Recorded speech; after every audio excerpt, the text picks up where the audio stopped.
Hi, I'm Barry Sahasian. Welcome to my bass tutorial channel. Today I'd like to discuss double thumb slapping with tapping. I like to learn things in all closed positions so you have the option to play them in many keys. The only restriction you might have is the register. Sometimes if you get down too low, it doesn't really work because it gets muddy. You saw my first two examples, example 1 and 2. And I'd like to point out one thing is I put them in E flat just to force myself to keep them in closed positions.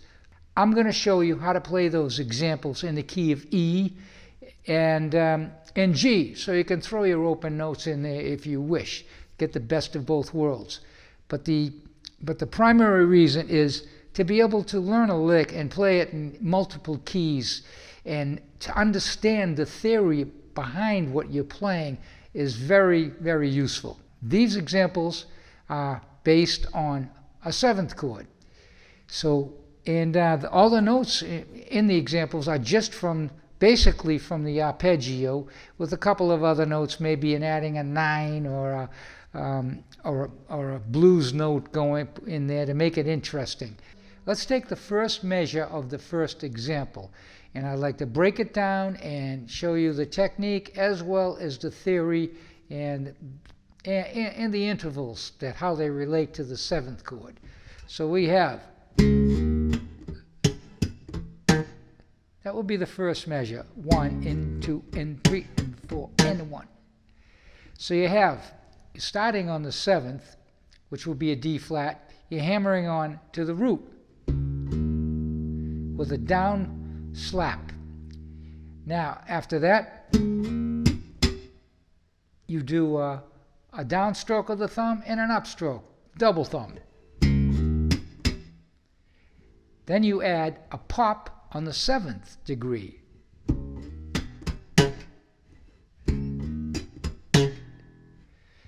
Now, after that, we play. You do another up and down double thumb slap on the root, and you hit the octave, the E flat octave. So far we have, and you can take just that first measure with your own ideas on it.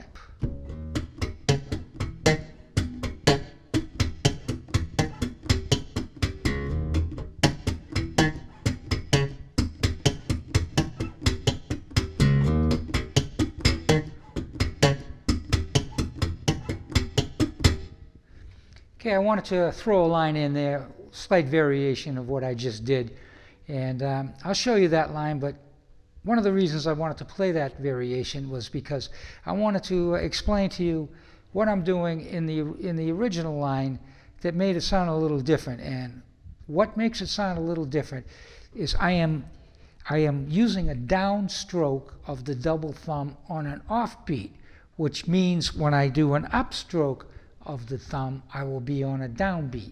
And I'll show you what that means. So 1 and 2.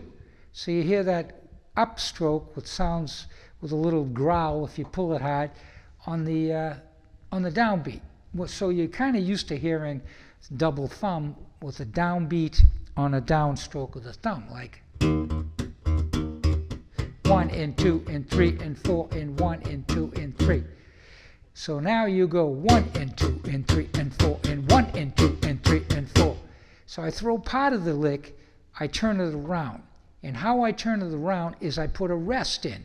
I put an 8th rest, which offsets the line, so the down thumb slap comes on the offbeat. And so I want you to listen to this now when it happens.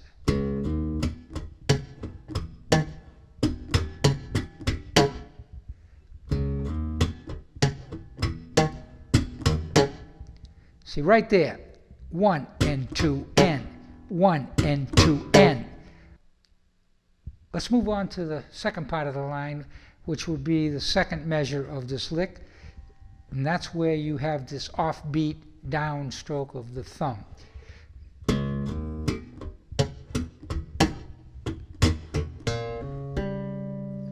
I put in an 8th rest in the beginning of the second measure. So it will be 1 and 2 and 3 and 4 and 1 and 2 and 3 and 4. That's what makes it happen. So let's isolate that second line and practice that. So you got 1 and 2 and 3 and 4, 1 and 2 and 3 and 4.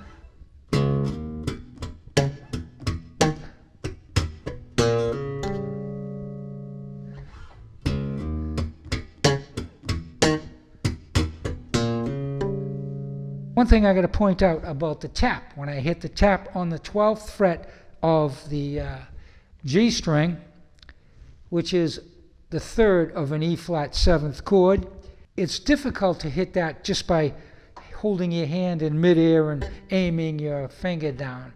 And I see a lot of players, what they do to get that to tap from moving your hand from here to here is to anchor the thumb on the edge of the neck.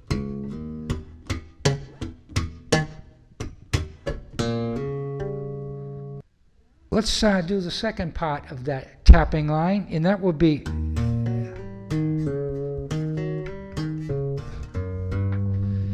before I get into showing you the technique of that, I want to get into the theory. This is an E flat 7th arpeggio using a blues note going to the 3rd in 2 octaves. Don't worry, I'll explain that. So you have an E flat 11th fret of the E string is the root, and then a B flat 13th fret of the A string, which is the 5th. Now you have your blues note, which is a G flat, and that slides into the 3rd. You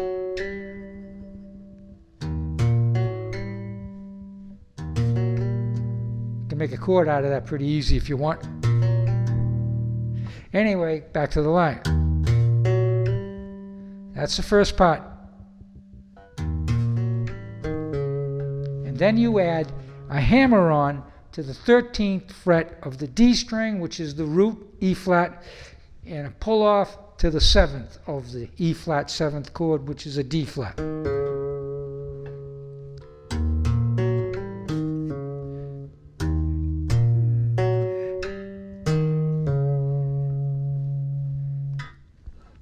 And now, second part of that lick would be, okay, that would be hammer on the E flat, 13th fret, and then that blues note hitting going for the 3rd, which you've already done once, and then the same thing again, hammering on the E flat and pulling off to the D flat, the 7th. And now this is the new part of the line. You hit the 5th with your index finger, B flat, 13th fret, A string, and then your blues note, G flat, which is going to G.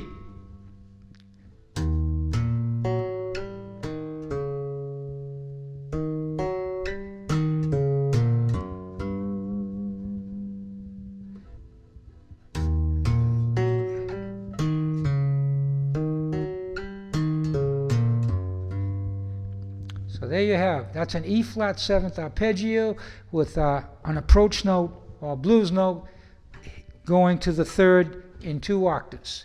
Now that line can easily be transposed, since we don't have any open notes on this tapping, to any chord you want. We'll go for a C. You just have to kind of learn the position of it, and it doesn't hurt to understand what's happening in the chord as well, the intervals.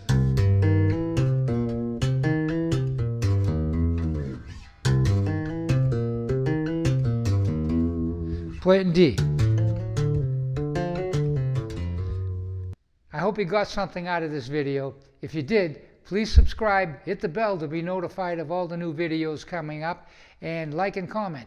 I'd like to also add that I am publishing some of the material I did on this tutorial on my website, even more on my Patreon page, where you can find extended MP3 play-alongs and the notation. You can find that on the description on the bottom of the video, the links to these places. So long for now, and I hope to see you again.